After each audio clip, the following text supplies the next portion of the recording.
ನಮಸ್ಕಾರ ಪ್ರೀತಿಯ ವಿದ್ಯಾರ್ಥಿಗಳೇ, ತಮಗೆಲ್ಲರಿಗೂ ಸುಚಿತ್ರ ಎಕ್ಸಲೆಂಟ್ ಕ್ಲಾಸಸ್ಗೆ ಆತ್ಮೀಯವಾದಂತಹ ಸ್ವಾಗತ. ಇವತ್ತಿನ ದಿನ ನಾವು 7ನೆಯ ತರಗತಿಯ ತೃತೀಯ ಭಾಷೆಯಾಗಿರುವಂಥ ಹಿಂದಿ ವಿಷಯದಲ್ಲಿನ ಪಾಠ 7 ರಸೋಯಿ ಘರ್ ಈ ಒಂದು ಪದ್ಯದ ಕಂಪ್ಲೀಟ್ ವಿವರಣೆಯನ್ನು ಹಾಗೆ ಇದರಲ್ಲಿ ಬರುವಂಥ ಅನೇಕ ಶಬ್ದಗಳ ಅರ್ಥಗಳನ್ನು ತಿಳಿದುಕೊಳ್ಳೋಣ.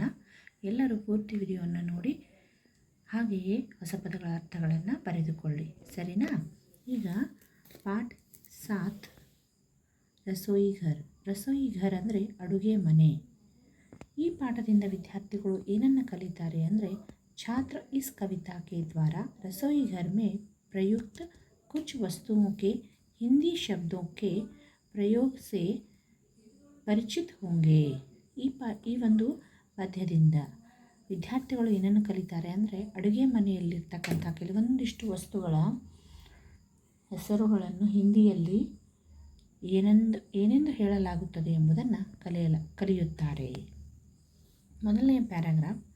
आज रसोई घर की खिड़की मुन्ना मुन्नी खोल रहे हैं, अंदर देखा चकला बेलन चाकू चलनी बोल रहे हैं. ಒಂದು ದಿನ ಅಡುಗೆ ಮನೆಯ ಕಿಟಕಿಯಿಂದ ಮುನ್ನಾ ಮುನ್ನಿ ಅನ್ನುವಂಥ ಒಂದು ಹುಡುಗ ಹುಡುಗಿ ಏನು ಮಾಡ್ತಾರೆ, ಕಿಟಕಿಯನ್ನು ತೆಗೆಯುತ್ತಾರೆ. ಅಲ್ಲಿ ಒಳಗಡೆ ನೋಡಿದರು ಏನೇನಿದೆ ಅಂತ. ಅಡುಗೆ ಮನೆಯಲ್ಲಿ ಚಕ್ಲಾ ಬೇಲನ್ ನೋಡಿ. ಚಕ್ಲಾ ಬೇಲನ್ ಅಂದರೆ ನೋಡಿ ಅಂದರೆ ಲಟ್ಟುನಿಗೆ ಅಂದರೆ ಚಪಾತಿ ಅಥವಾ ರೊಟ್ಟಿಯನ್ನು ಲಟ್ಟಿಸುವಂಥ ಒಂದು ಸಾಧನ. ಅದನ್ನು ಅವು ಎರಡು ಮಾತನಾಡ್ತಾ ಇದ್ವು ಅಂತ ಇಲ್ಲಿ ಹೇಳ್ತಾರೆ. ಇನ್ನು 2ನೇ ಪ್ಯಾರಾಗ್ರಾಫಲ್ಲಿ ಮೈ ಚಾಕು ಸಬ್ಜಿ ಫಲ್ ಕಾಟು ಟುಕಡಾ ಟುಕಡಾ ಸಬ್ಕೋ ಬಾಟು गाजर मूली प्याज टमाटर चीलो काटो रखो सजाकर. ನೋಡಿ, ನಾನು ಯಾರು? ಚಾಕು ಇದ್ದೀನಿ. ನಾನು ತರಕಾರಿಯನ್ನು ಹಣ್ಣುಗಳನ್ನು ಕತ್ತರಿಸುತ್ತೇನೆ. ಸಬ್ಜಿ ಅಂದರೆ ತರಕಾರಿ, ಫಲ್ ಅಂದರೆ ಹಣ್ಣುಗಳು. ಅವುಗಳನ್ನ ಕತ್ತರಿಸಿ ತುಕಡಿಗಳನ್ನಾಗಿ ಮಾಡಿ ಎಲ್ಲರಿಗೂ ಹಂಚುತ್ತೇನೆ. ಗಾಜರ್ ಅಂದರೆ ಗಜ್ಜರಿ ಮತ್ತು ಮೂಲಿ ಅಂದರೆ ಮೂಲಂಗಿ, ಪ್ಯಾಜ್ ಅಂದರೆ ಈರುಳ್ಳಿ, ಟಮಾಟರ್ ಅಂದರೆ ಟೊಮೆಟೊ. ಇವೆಲ್ಲವುಗಳನ್ನು ಕತ್ತರಿಸಿ ನಾನು ಅಲಂಕಾರ ಮಾಡಿ ಇಡುತ್ತೇನೆ ಅಂತ ಹೇಳ್ತಾರೆ. ಹೌದಾ? ಇನ್ನು ನೆಕ್ಸ್ಟ್ 3ನೇ ಪ್ಯಾರಾಗ್ರಾಫ್. ಗೋಲ್ ಚಾಂದ್ ಸಿ ಹೂँ मैं थाली बज सकती हूँ बन कर ताली मुझ में रोटी सब्जी डाली और सभी ने झटपट खाली. ನೋಡಿ, ಗೋಲ್ ಚಾಂದ್ ಅಂದರೆ ಗುಂಡಗೆ ಇರ್ತಕ್ಕಂಥ ಚಂದ್ರನ ತರಹ ಇರ್ತಕ್ಕಂಥ ಒಂದು ತಟ್ಟೆ. ಥಾಲಿ ಅಂದರೆ ತಟ್ಟೆ. ಬಜ್ ಸಕ್ತಿ ಹೂँ ಬನ್ಕರ್ ತಾಲಿ. ನೋಡಿ, ಮುಜ್ಮೆ ರೋಟಿ ಸಬ್ಜಿ ಡಾಲಿ, ನನ್ನಲ್ಲಿ ಏನು ಮಾಡ್ತಾರೆ, ಅವುಗಳನ್ನು ರೊಟ್ಟಿ ಮತ್ತು ಪಲ್ಯವನ್ನು ಹಾಕುತ್ತಾರೆ. ಗೋಲ್ ಚಾಂದ್ ಸಿ हूँ मैं थाली बज सकती हूँ बनकर ताली मुझमें रोटी सब्जी डाली और सभी ने झटपट ಖಾಲಿ.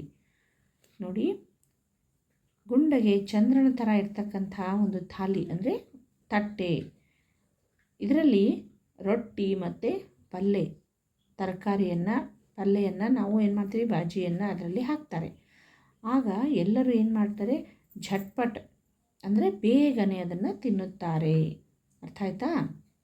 ತಟ್ಟೆಯಲ್ಲಿ ಹಾಕಿರ್ತಕ್ಕಂಥ ರೋಟಿ ಮತ್ತು ಸಬ್ಜಿಯನ್ನು ಎಲ್ಲರೂ ಬೇಗನೆ ತಿನ್ನುತ್ತಾರೆ. ಗೊತ್ತಾಯ್ತಾ?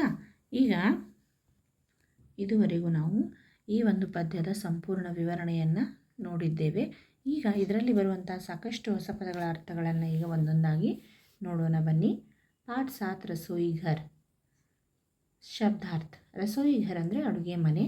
ಖೋಲ್ ಅಂದರೆ ತೆರೆಯುವುದು, ಅಂದರ್ ಒಳಗೆ, ಸಬ್ಜಿ ತರಕಾರಿ, ಫಲ್ ಹಣ್ಣು, ಕಾಟು ಕತ್ತರಿಸು, ಟುಕಡಾ ತುಕಡಿ, ಸಬ್ಕೋ ಎಲ್ಲರಿಗೂ, ಬಾಟು ಹಂಚು, ಗಾಜರ್ ಗಜ್ಜರಿ, ಮೂಲಿ ಮೂಲಂಗಿ, ಪ್ಯಾಜ್ ಈರುಳ್ಳಿ, ಟಮಾಟರ್ ಟೊಮೆಟೊ, ಸಜಾಕರ್ ಅಲಂಕಾರ, ಚಾಂದ್ ಚಂದ್ರ, ಥಾಲಿ ತಟ್ಟೆ, ಸಭಿ ಎಲ್ಲರೂ, ಚಟ್ಪಟ್ ಬೇಗನೆ, ಚಲ್ನಿ ಜರಡಿ, ಚಿಲ್ನಿ ಸಿಪ್ಪೆ.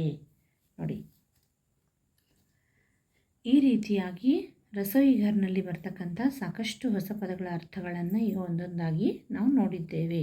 ಎಲ್ಲರೂ ಕೂಡ ಪೂರ್ತಿ ವಿಡಿಯೋವನ್ನು ನೋಡಿ ಪದ್ಯದ ವಿವರಣೆಯನ್ನು ಅರ್ಥೈಸಿಕೊಳ್ಳಿ. ಹಾಗೆಯೇ ಇದರಲ್ಲಿ ಬರ್ತಕ್ಕಂಥ ಹೊಸ ಪದಗಳ ಅರ್ಥಗಳನ್ನು ಬರೆದುಕೊಳ್ಳಿ. Thanks for watching. आप सभी को धन्यवाद.